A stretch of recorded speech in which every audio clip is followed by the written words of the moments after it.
Hey guys, welcome back to my YouTube channel the easy guide. This is Apar Rastogi. आज हम बात करने वाले हैं एक नई रिएक्शन के बारे में, डिस्प्लेसमेंट रिएक्शन, और साथ ही साथ इसके पापा के बारे में भी बात यहीं कर लेंगे, डबल डिस्प्लेसमेंट रिएक्शन। तो दो टाइप्स की रिएक्शन के बारे में बात करेंगे, displacement and double displacement.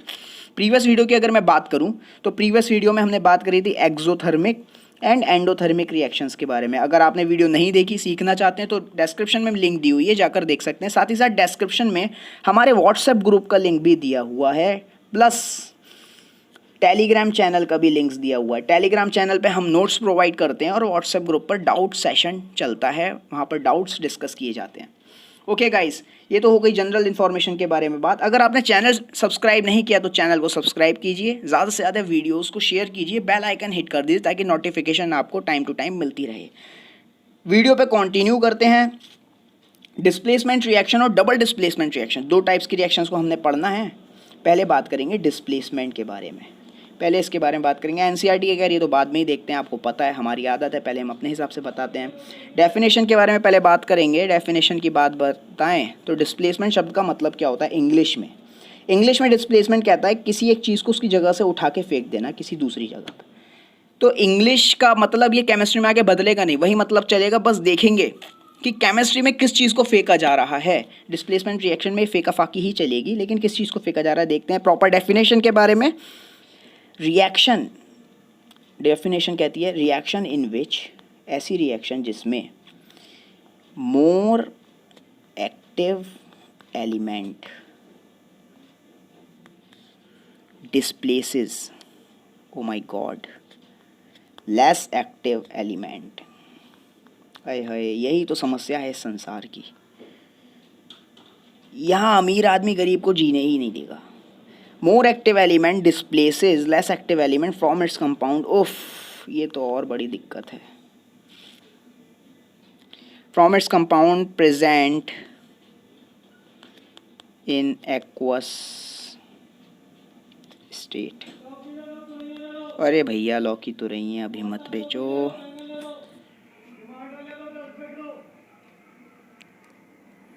So guys, please ignore कीजिए बैकग्राउंड म्यूज़िक को। सो बात कर रहे थे हम रिएक्शन के बारे में। ऐसी रिएक्शन जिसके अंदर मोर एक्टिव एलिमेंट लेस एक्टिव वाले को उसी के कंपाउंड में से डिस्प्लेस कर दे रहा है। यही तो समस्या है संसार की।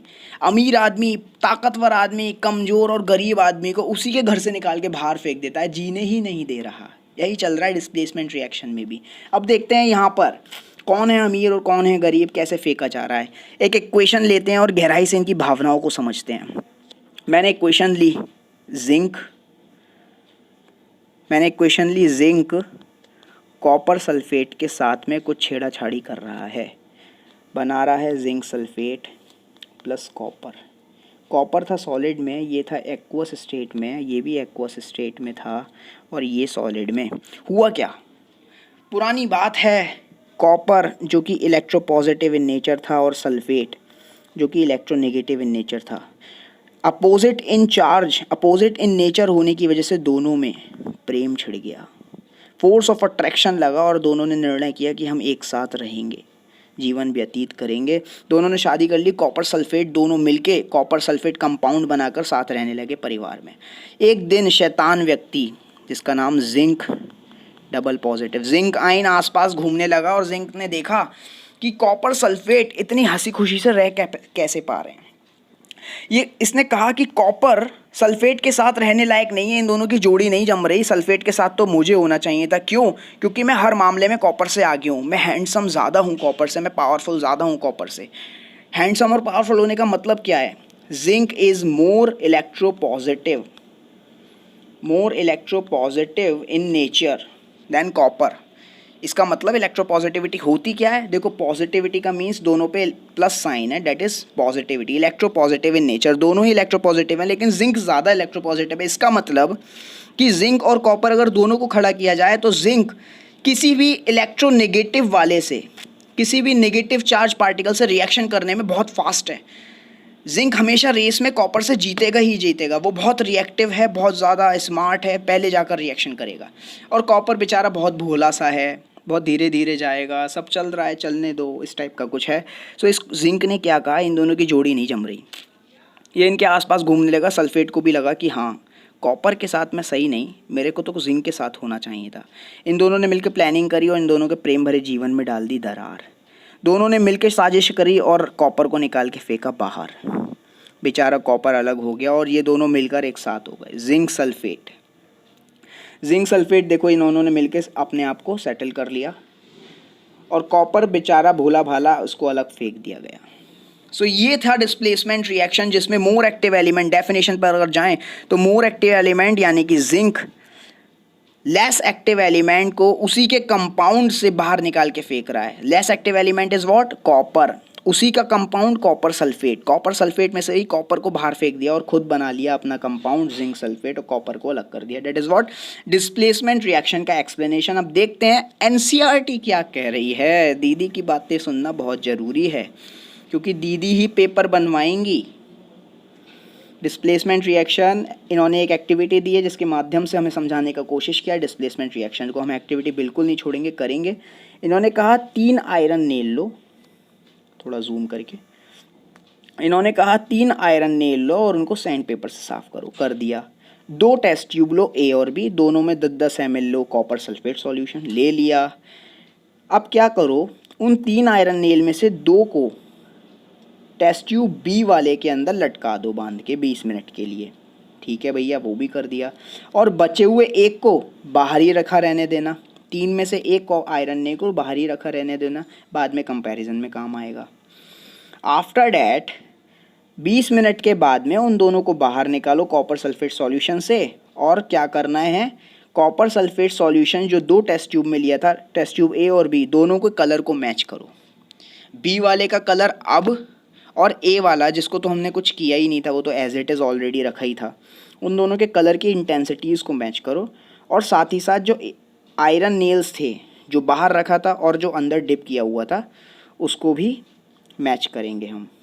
ठीक है गाइस, ये एक्टिविटी है। अब हम बात करते हैं आगे क्या है, देखते हैं कैसे कर रहे हैं। ये बहुत थोड़ा जल्दी से फास्टली पढ़ेंगे। ये इन्होंने ए टेस्ट ट्यूब लिया, ये बी लिया। बी के अंदर इन्होंने 3 आयरन नेल थे जिनमें से 2 को इसमें लटका दिया और एक को भारी रखा रहने दिया। 20 मिनट हो गए। 20 मिनट के बाद इन्होंने क्या किया, आयरन नेल को बाहर निकाला और जो एक पहले से बाहर था उसके साथ उसको मैच किया, तो देखा कि आयरन नेल ब्राउन हो रखा है।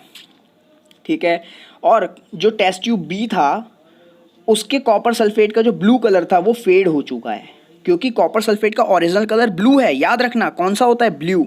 और 20 मिनट के रिएक्शन के बाद बी वाले टेस्ट ट्यूब के अंदर कॉपर सल्फेट का कलर फेड हो गया, जबकि ए वाले टेस्ट ट्यूब का कलर वो एज इट इज़ ब्लू का ब्लू ही था। बात आती है ऐसा क्यों हो रहा है, एनसीईआरटी बोल रही है ऐसा क्यों हो रहा है, इसके बारे में जानो। Why does iron nail brown हो गया और ब्लू कलर फेड हो गया? ये हो रहा है इस केमिकल रिएक्शन की वजह से। ये हो रहा है इस केमिकल रिएक्शन की वजह से। आयरन सॉलिड था, कॉपर सल्फेट एक्वस था, दोनों ने रिएक्शन किया। ठीक है, आयरन ने आयरन सल्फेट बना लिया, कॉपर को अलग कर दिया। देखो भैया, अमीर ने गरीब को उसी के घर से बाहर फेंक दिया, वही रिएक्शन। आगे एनसीईआरटी क्या बोल रही है, इस रिएक्शन के अंदर आयरन ने डिस्प्लेस किया अनदर एलिमेंट कॉपर को कॉपर सल्फेट सॉल्यूशन से, इसलिए इस रिएक्शन को डिस्प्लेसमेंट रिएक्शन कहा जा रहा है। कुछ 2 एग्जांपल्स हमको और एनसीईआरटी ने दिए हैं डिस्प्लेसमेंट रिएक्शन के। एक तो ये जिंक वाला जो मैंने अभी आपको एक्सप्लेन किया था, और दूसरा ये लेड वाला। आगे बात करते हैं, एनसीईआरटी बोल रही है जिंक और लेड ये कॉपर से ज़्यादा रिएक्टिव है। देखो सवाल क्या आएगा, सवाल आएगा कॉपर से ज़्यादा रिएक्टिव 2 एलिमेंट्स के नाम बताओ। तो आपको लिखने हैं, एक तो जिंक एंड पीबी लेड। याद रखना है, ये सवाल है आपके लिए। ठीक है, ऐसी लाइन से सवाल बनते चले जाते हैं बोर्ड्स में और हम लोग ध्यान नहीं देते हैं। अब बात करते हैं डबल डिस्प्लेसमेंट रिएक्शन के बारे में। डबल डिस्प्लेसमेंट रिएक्शन क्या कहती है, क्या होती है?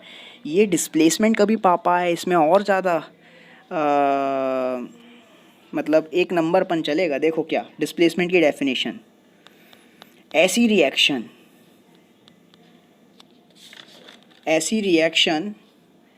in which exchange of ions takes place between को मैंने शॉर्ट में लिखा between reactants। ठीक है, exchange of ions takes place between reactants to give new substance is called, वो आप पता है क्या लिखना है आगे, डबल डिस्प्लेसमेंट रिएक्शन। मतलब ये ऐसा रिएक्शन जिसके अंदर आयंस का एक्सचेंज हो रहा है दो रिएक्टेंट्स के बीच में और मिलके एक नया सब्सटेंस दिया जा रहा है। क्या मतलब है इसको ज़रा पास, अरे भैया क्या मतलब है इसको। एग्जाम्पल के तौर में हमने ली एक इक्वेशन क्या है, इक्वेशन है BaCl2 प्लस Na2SO4।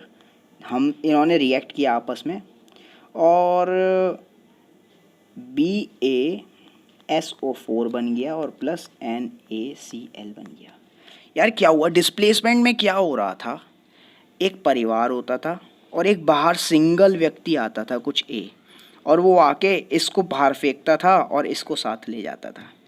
अभी डबल डिस्प्लेसमेंट में क्या होना है, ये दूसरा वाला, ये वाला व्यक्ति अब सिंगल नहीं आएगा, ये भी अपना परिवार लेके आएगा, ठीक है। और इसने देखा कि नहीं यार मेरे साथ जो बंदा है ये मुझे पसंद नहीं आ रहा, मुझे तो ये पसंद आ रहा है। और इसने देखा मेरे साथ जो बंदा है मुझे वो पसंद नहीं आ रहा, मुझे तो इसका वाला पसंद आ रहा है। तो बस अदला बदली हो जाती है, अदला बदली हो जाती है, बस बस बस, और कुछ नहीं है इसके अंदर। देख लो क्या हुआ, BaCl2 में BA ने देखा SO4 को और इसने बोला कि मुझे तो इसके साथ रहना है। Na2SO4 का Na ने देखा Cl को और इसने कहा मुझे इसके साथ रहना है। बस दोनों में अंडरस्टैंडिंग बनी और हुआ क्या,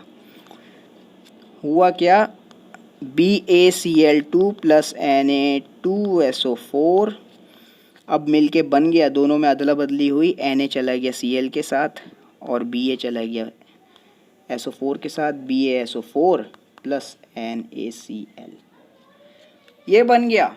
this is what, double displacement reaction, जिसमें दोनों आयंस आपस में एक्सचेंज हो जा रहे हैं।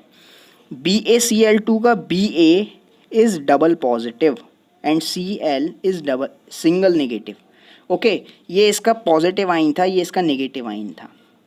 जबकि Na2SO4 को देखा जाए तो Na इज सिंगल पॉजिटिव और SO4 इज डबल नेगेटिव। तो एक्सचेंज ऑफ आयंस, इसका पॉजिटिव इसके नेगेटिव के साथ आ गया और इसका पॉजिटिव इसके नेगेटिव के साथ आ गया। This is what double displacement reaction.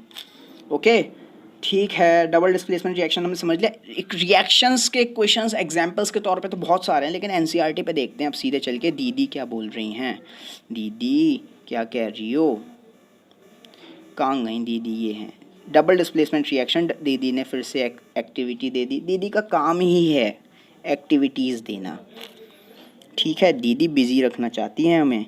दीदी ने कहा 3 ml सोडियम सल्फेट लो एक टेस्ट ट्यूब में और दूसरी टेस्ट ट्यूब के अंदर 3 ml बेरियम क्लोराइड लो, दोनों की इक्वल अमाउंट लिया है, 3 ml। ये देखिए ये ले रखा है। अब क्या करो, सोडियम सल्फेट को बेरियम क्लोराइड में मिक्स कर दो। किसको, सोडियम सल्फेट को बेरियम क्लोराइड में धीमे धीमे धीमे धीमे धीमे धीमे मिक्स कर दो। होगा क्या, you will observe, what you will observe, देखो, you will observe that white substance which is insoluble in water is formed. This insoluble substance formed is known as precipitate. Any reaction that produces precipitate can be called as a precipitation reaction. कह रहे हैं जब दोनों का reaction हुआ, reaction हमको यहाँ दिया हुआ है, दोनों ने रिएक्शन किया आपस में, एक्सचेंज ऑफ आइंस किया तो एक बेरियम सल्फेट बना। ये बेरियम सल्फेट वाइट सब्सटेंस था, प्रेसिपिटेट, वाइट कलर का प्रेसिपिटेट। प्रेसिपिटेट क्या होता है, एक इनसॉल्यूबल सब्सटेंस को प्रेसिपिटेट बोला जाता है। I am so sorry guys, ये बार बार छेड़ा छाड़ी चलती रहती है इस फ़ोन में। सो बेरियम सल्फेट ये वाइट कलर का प्रेसिपिटेट, और इस प्रेसिपिटेट का मतलब होता है कोई भी इनसॉल्यूबल मास, जैसे कि chalk powder in water that is insoluble, उसको हम बोलेंगे प्रेसिपिटेट। जो चीज़ घुले ना पानी के अंदर वो प्रेसिपिटेट होती है, और प्रेसिपिटेट को सिंपल फॉर्म में, शॉर्ट फॉर्म में लिखते हैं PPT, ठीक। और दूसरा प्रोडक्ट बना NaCl, ये सोडियम क्लोराइड। सोडियम क्लोराइड तो सॉल्यूबल इन वाटर होता ही है, तो पानी में मिक्स है, ऑलरेडी घुला हुआ है, सॉल्यूबल है। सो ये हमने एक रिएक्शन देखी जो दीदी ने हमको दिया हुआ था। दीदी आगे क्या बोल रही हैं, एनसीईआरटी दीदी कह रही हैं what causes this white precipitate BaSO4 का बना, ये बना SO4 और Ba की रिएक्शन की वजह से। दूसरा प्रोडक्ट सोडियम क्लोराइड बना जो कि भैया पहले से ही पानी में घुला हुआ है। ऐसी रिएक्शन जिनके अंदर एक्सचेंज ऑफ आइंस हो रहा हो रिएक्टेंट्स का, उसमें उस रिएक्शन को बोलते हैं डबल डिस्प्लेसमेंट रिएक्शन, ये तो आप जानते ही हो। आगे एक चीज़ और दीदी बोल रही हैं, दीदी कह रही हैं एक और एग्जाम्पल देना चाह रही हैं हमें डबल डिस्प्लेसमेंट का। दीदी याद करा रही हैं रिकॉल एक्टिविटी 1.2 जहाँ पर आपने सॉल्यूशन लेड नाइट्रेट और पोटेशियम आयोडाइड के सॉल्यूशन को मिक्स किया था। अब 1.2 एक्टिविटी कौन सी है, हमने प्रीवियस वीडियो में बताया हुआ है, आप जा सकते हैं देख सकते हैं फर्स्ट वीडियो, ठीक है, पार्ट 1 में जाके देख सकते हो। वहाँ पर कलर चेंज हुआ था और प्रेसिपिटेट फॉर्म हुआ था। आप उस कंपाउंड का क्या नाम बता सकते हैं, हम नहीं बताएंगे, आप जाइए प्रीवियस वीडियो में देख कर आइए, वो भी डबल डिस्प्लेसमेंट रिएक्शन है और उसका केमिकल इक्वेशन लिखिए, ठीक है। तो हम नहीं बताएंगे, आप जाइए देखिए प्रीवियस वीडियो में। सो आज के वीडियो में बस इतनी बात करेंगे। ऑक्सीडेशन रिडक्शन एक बड़ा टॉपिक है जिसको हम अगली पूरी वीडियो में कवर करने की कोशिश करेंगे, और इसी से इसका अगला टॉपिक एमर्ज आउट होता है। ऑक्सीडेशन रिडक्शन से ही इसका नेक्स्ट टॉपिक भी एमर्ज आउट होता है, तो नेक्स्ट वीडियो में कवर करने की कोशिश करेंगे। आज के इस वीडियो में इतना ही guys, thank you so much for watching my video. ज़्यादा से ज़्यादा अपने फ्रेंड्स के साथ शेयर कीजिए, चैनल को बार बार मैं कह रहा हूँ सब्सक्राइब कीजिए, बेल आइकन को हिट कीजिए ताकि नोटिफिकेशन मिलती रहे। व्हाट्सएप ग्रुप को ज्वाइन कीजिए, टेलीग्राम चैनल को ज्वाइन कीजिए जहाँ आपको नोट्स मिलेंगे, बहुत बेहतरीन नोट्स मैं देने वाला हूँ। व्हाट्सएप ग्रुप को ज्वाइन कीजिए, वहाँ डाउट सेशन, कुछ भी क्वेश्चन पूछिए मैं आपको सॉल्यूशन दूंगा उसका, और भी बहुत सारे स्टूडेंट्स हैं वहाँ, आपस में भी डिस्कशन चलेगा, बहुत मज़ा आने वाला है। Thank you so much for watching my video. Thank you so much guys.